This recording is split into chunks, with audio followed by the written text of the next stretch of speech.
Assalamualaikum warahmatullahi wabarakatuh. Perkenalkan, kami dari kelompok 7 ingin menyampaikan dari hasil diskusi kami yang berbentuk makalah yang berjudul yaitu analisis mengenai dampak lingkungan atau AMDAL. Perkenalkan, nama saya Rika Desmianti dan teman saya yaitu Angela Yunita dan Padilla. Baiklah, di sini saya sebagai pemateri pertama akan memaparkan materi tentang pengertian AMDAL, fungsi AMDAL, dan jenis AMDAL. Pertama, saya akan memaparkan materi tentang pengertian AMDAL. AMDAL adalah kegiatan mengenai dampak besar dan penting suatu usaha dan atau kegiatan yang direncanakan pada lingkungan hidup yang diperlukan bagi proses pengambilan keputusan tentang penyelenggaraan usaha dan atau kegiatan. Sesuai dengan hukum PP nomor 27 tahun 1999, AMDAL merupakan syarat yang harus dipenuhi untuk mendapatkan izin melakukan usaha dan atau kegiatan. Untuk selanjutnya, saya akan menjelaskan tentang fungsi AMDAL.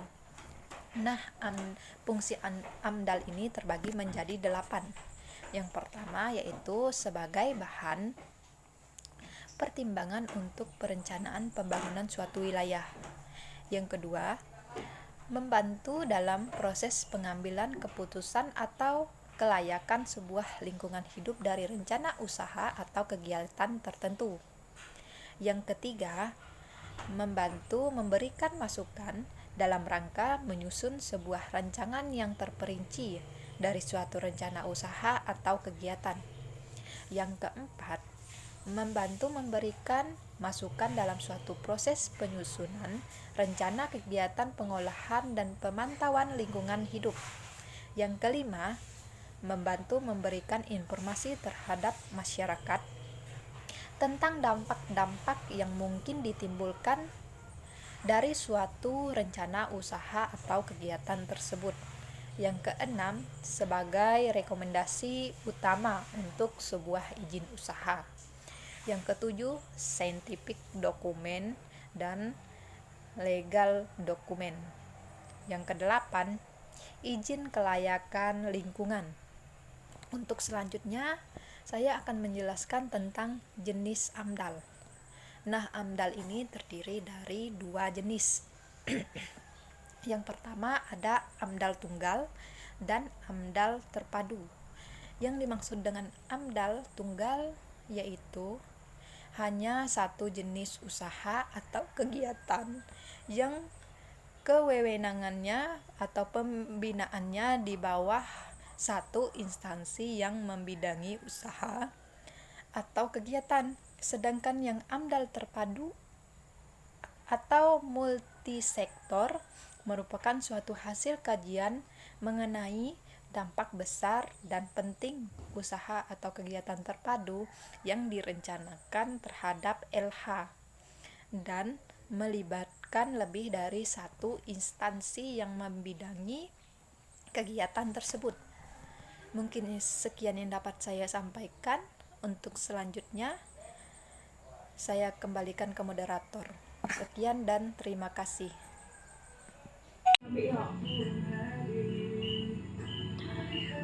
Assalamualaikum warahmatullahi wabarakatuh. Perkenalkan, nama saya Fadila. Di sini saya sebagai pemateri kedua. Baik, di sini saya akan membahas 3 submateri. Yang pertama, manfaat AMDAL. Yang kedua, proses AMDAL. Yang ketiga, pengaruh AMDAL terhadap kehidupan. Yang pertama, manfaat AMDAL. AMDAL di sini bermanfaat untuk menjamin suatu usaha atau kegiatan pembangunan agar layak secara lingkungan. Dengan AMDAL ini, suatu rencana usaha dan atau kegiatan pembangunan diharapkan dapat meminimalkan kemungkinan dampak negatif terhadap lingkungan hidup dan mengembangkan dampak positif sehingga sumber daya alam dapat dimanfaatkan secara berkelanjutan. Di sini ada beberapa manfaat, yaitu bagi pemerintah, bagi pemrakarsa, yang ketiga bagi masyarakat. Bagi pemerintah itu sendiri bermanfaat untuk mencegah terjadinya pencemaran dan kerusakan lingkungan serta pemborosan sumber daya alam secara lebih luas. Yang kedua, bagi pemrakarsa bermanfaat untuk menghemat dalam pemanfaatan sumber daya seperti modal, bahan baku, dan energi. Yang ketiga, bagi masyarakat, yaitu untuk melaksanakan kontrol terhadap pemanfaatan sumber daya alam serta upaya pengelolaan lingkungan yang dilakukan kegiatan pemrakarsa sehingga kepentingan kedua belah pihak saling dihormati dan dilindungi. Yang kedua yaitu proses AMDAL. Di dalam proses AMDAL ini terdapat beberapa prosedur AMDAL, yaitu yang pertama proses penapisan atau screening wajib AMDAL, yang kedua proses pengumuman, yang ketiga proses pelingkupan atau scoping, yang keempat penyusunan dan penilaian KA AMDAL, yang kelima penyusunan dan penilaian AMDAL, RKL dan RPL. Nah, di sini penjelasan dari kelima prosedur tersebut. Yang pertama yaitu proses penapisan atau screening wajib AMDAL. Proses penapisan atau kerap juga disebut proses seleksi wajib AMDAL, yaitu proses untuk menentukan apakah suatu rencana kegiatan wajib menyusun AMDAL atau tidak. Contohnya seperti surat izin membuka usaha atau membuat bangunan perusahaan lainnya. Di dalam surat tersebut harus menyusun AMDAL agar alokasi ruang dapat diketahui kegunaannya. Yang kedua yaitu proses pengumuman. Proses pengumuman ini di setiap rencana kegiatan yang diwajibkan untuk membuat AMDAL wajib mengumumkan rencana kegiatannya kepada masyarakat sebelum pemrakarsa agar tidak terjadi kesalahan dalam pembuatan kegiatan tersebut. Yang ketiga, proses pelingkupan atau scoping, yaitu merupakan suatu proses awal untuk menentukan lingkup permasalahan dan mengidentifikasi dampak penting atau hipotesis yang terkait dengan rencana kegiatan. Yang keempat, penyusunan dan penilaian KA AMDAL. Setelah KA AMDAL selesai disusun, pemrakarsa dapat mengajukan dokumen kepada Komisi Penilai AMDAL untuk dinilai berdasarkan peraturan lama waktu maksimal penilaian KA AMDAL adalah 75 hari dari luar waktu yang dibutuhkan penyusunan untuk memperbaiki atau menyempurnakan kembali dokumennya. Yang kelima, penyusunan dan penilaian AMDAL, RKL, dan RPL. Yang kelima ini yaitu dilakukan dengan mengacu pada KA AMDAL yang telah disepakati atau hasil penilaian Komisi AMDAL. Setelah selesai disusun, pemrakarsa dapat mengajukan dokumen kepada Komisi Penilaian AMDAL untuk dinilai. Berdasarkan peraturan lama waktu maksimal penilaian AMDAL, RKL, dan RPL sama dengan penyusunan dan penilaian pada KA AMDAL. Nah, pada proses-proses ini dapat dilakukan agar pembuatan dalam rencana pembuatan pembangunan dapat terlaksana dengan baik. Dan yang terakhir yaitu pengaruh AMDAL terhadap kehidupan, yaitu analisis mengenai dampak lingkungan atau AMDAL adalah kajian mengenai dampak besar dan penting suatu usaha dan atau kegiatan yang direncanakan pada lingkungan hidup yang diperlukan bagi proses pengambilan keputusan tentang penyelenggaraan usaha dan atau kegiatan di Indonesia. Dalam perencanaan AMDAL ini memberikan pengaruh terhadap lingkungan hidup di sekitarnya, seperti aspek abiotik, biotik, dan kultural. Pada aspek biotik ini terdapat yaitu keanekaragaman hayati. Pada aspek abiotik yaitu berupa hutan lindung, hutan konservasi, dan cagar biosfer. Untuk aspek kultural yaitu kualitas udara, kenyamanan lingkungan hidup, serta sumber daya manusia. Cukup sekian penjelasan dari saya, kurang lebih saya mohon maaf. Terima kasih. Assalamualaikum warahmatullahi wabarakatuh.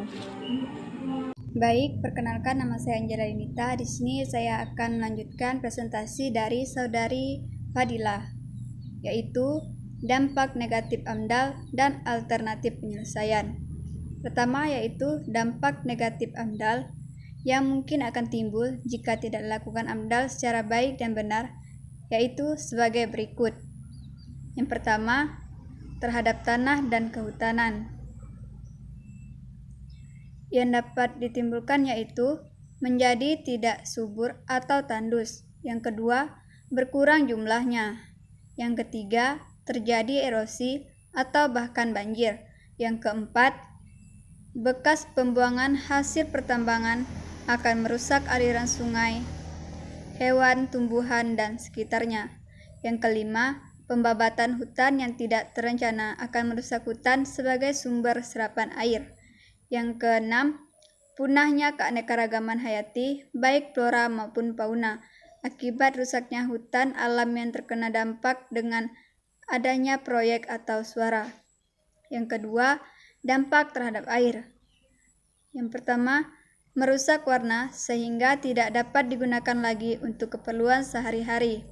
Yang kedua, berubah rasa sehingga berbahaya untuk diminum karena mungkin mengandung zat-zat berbahaya. Yang ketiga, berbau busuk atau menyengat. Yang keempat, mengering sehingga air di sekitar lokasi menjadi berkurang.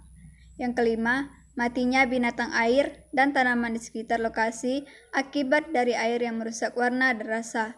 Yang keenam, menimbulkan berbagai penyakit akibat pencemaran terhadap air bila dikonsumsi untuk keperluan sehari-hari.